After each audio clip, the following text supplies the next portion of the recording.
KSRTC ಸಾರಿಗೆ ನೌಕರರ ಕಷ್ಟ ಹೇಳತೀರದು. ಒಂದೆಡೆ ಸರ್ಕಾರದ ವೇತನ ಹಾಗೂ ಇತರ ಬೇಡಿಕೆಯ ತಿರಸ್ಕಾರ ಭಾವನೆ, ಇನ್ನೊಂದೆಡೆ ಅಧಿಕಾರಿಗಳ ದರ್ಪ.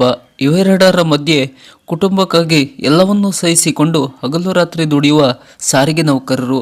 ಇತ್ತೀಚೆಗೆ ಸಾರಿಗೆ ನೌಕರರೊಬ್ಬರು ತಮ್ಮ ಸಂಸ್ಥೆಯಲ್ಲಿ ನಮ್ಮನ್ನು ಅಧಿಕಾರಿಗಳು ನಡೆಸಿಕೊಳ್ಳುವ ರೀತಿಯನ್ನು ನೋವಿನಲ್ಲಿ ತೋಡಿಕೊಂಡಿದ್ದು ಈ ಸುದ್ದಿ ಎಲ್ಲೆಡೆ ಚರ್ಚೆಯಾಗುತ್ತಿದೆ. ಆ ಸಾರಿಗೆ ನೌಕರ ಹೇಳಿರುವಂತೆ, ಸತ್ಯವಾಗಿಯೂ ನನ್ನದು 21 ವರ್ಷದ ಅನುಭವದಲ್ಲಿ ಕೆಎಸ್ಆರ್ಟಿಸಿ ಅಂತ ನಿಯಮಗಳು ಯಾವ ಸಂವಿಧಾನದಲ್ಲೂ ಇಲ್ಲ. ಅಂಥ ಕಠಿಣ ಕಾನೂನುಗಳು ನಮ್ಮ ಕೆಎಸ್ಆರ್ಟಿಸಿ ಆಡಳಿತ ವ್ಯವಸ್ಥೆಯಲ್ಲಿ ಇವೆ ಎಂದ ನೊಂದ ಸಂಸ್ಥೆಯ ನೌಕರರು ಭಾರೀ ಖಿನ್ನತೆಯಿಂದ ಹೇಳಿಕೆ ನೀಡಿದ್ದಾರೆ. ಸಾಮಾನ್ಯವಾಗಿ ಕೊಲೆ ಆರೋಪಿಗಳಿಗೂ ಸಹ ಇಂಥ ಕಠಿಣ ಕಾನೂನುಗಳು ನಮ್ಮ ಸಂವಿಧಾನದ ಅಡಿಯಲ್ಲಿ ಇಲ್ಲ.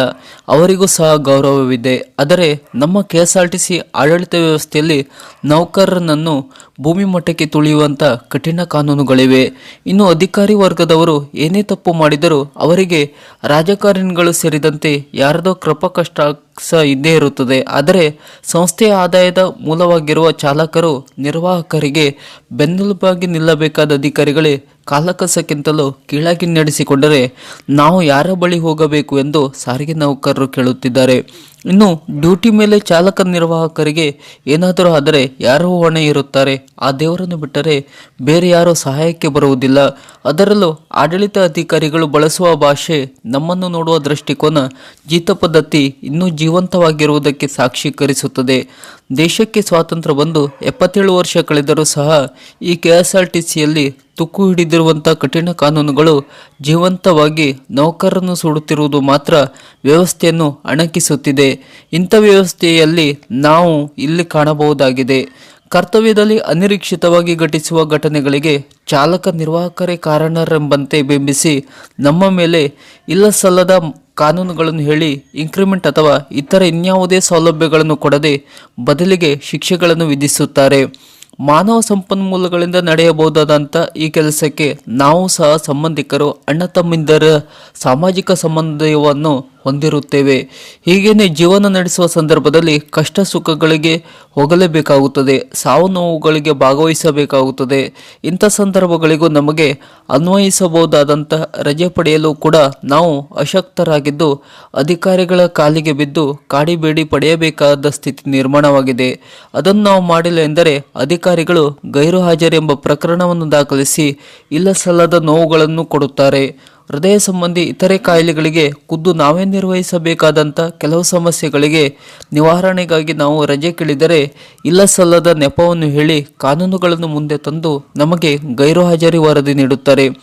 ಇನ್ನು ಇದಕ್ಕೆ ಸಂಬಂಧಿಸಿದ ಅಗತ್ಯ ದಾಖಲಾತಿ, ವೈದ್ಯಕೀಯ ದೃಢೀಕರಣ ಪತ್ರಗಳನ್ನು ಕೊಟ್ಟರೂ ಸಹ ನೀವು ನೀಡಿದ ಉತ್ತರವು ಸಮಂಜಸವಾಗಿರುವುದಿಲ್ಲವೆಂದು ದಂಡವನ್ನು ಹಾಕುವ ಜೊತೆಗೆ ಇನ್ಕ್ರಿಮೆಂಟನ್ನು ಕೂಡ ತೆಗೆಯುತ್ತಾರೆ. ಅದರಲ್ಲೂ ಕೇಂದ್ರ ಕಚೇರಿ ಮತ್ತು ವಿಭಾಗೀಯ ಕಚೇರಿಗಳಲ್ಲಿ ಕೆಲಸ ಮಾಡುವ ಅಧಿಕಾರಿ ವರ್ಗದವರಂತೂ ಸಹ ನಮ್ಮ ಚಾಲಕ ನಿರ್ವಾಹಕರನ್ನು ಕಾಲಡಿಯ ಕಸಕ್ಕಿಂತಲೂ ಕೀಳಾಗಿ ನೋಡುತ್ತಾರೆ.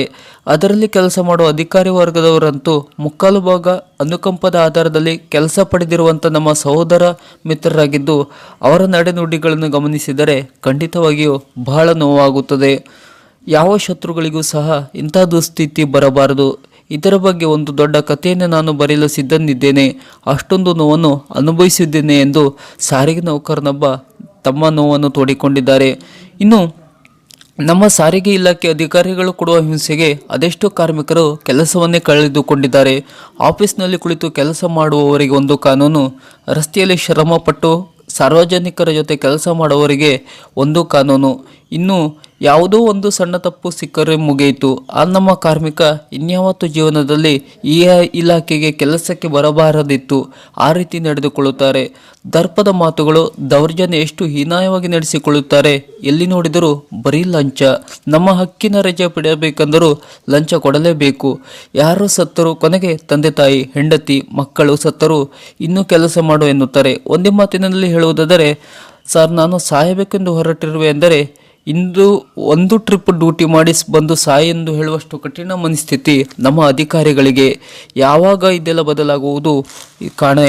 ಇದು ಸಾರಿಗೆ ನೌಕರರ ಪಾಡು. ಒಂದೆಡೆ ತಮ್ಮ ಬೇಡಿಕೆಗಾಗಿ ಸರ್ಕಾರದ ಮುಂದೆ ಹೋರಾಡಬೇಕು, ಇತ್ತ ತಮ್ಮ ಹಕ್ಕಿಗಾಗಿ ಅಧಿಕಾರಿಗಳ ಮುಂದೆ ಬೇಡಿಕೊಳ್ಳಬೇಕು. ಯಾವಾಗ ಇವುಗಳಲ್ಲಿ ಬದಲಾವಣೆ? ಕಾಲವೇ ಉತ್ತರಿಸಬೇಕಾಗಿದೆ. ಸರ್ಕಾರದ ಈ ಥರದ ಇನ್ನಷ್ಟು ಮಾಹಿತಿಗಳಿಗಾಗಿ ಹಾಗೂ KSRTCಗೆ ಸಂಬಂಧಪಟ್ಟ ಈ ಥರದ ಇನ್ನಷ್ಟು ಹೊಸ ಹೊಸ ಅಪ್ಡೇಟ್ನ ಮಾಹಿತಿಗಳಿಗಾಗಿ ನಮ್ಮ ಚಾನಲನ್ನು ಸಬ್ಸ್ಕ್ರೈಬ್ ಮಾಡಿ ನಮ್ಮನ್ನು ಬೆಂಬಲಿಸಿ. ನಮಸ್ಕಾರ.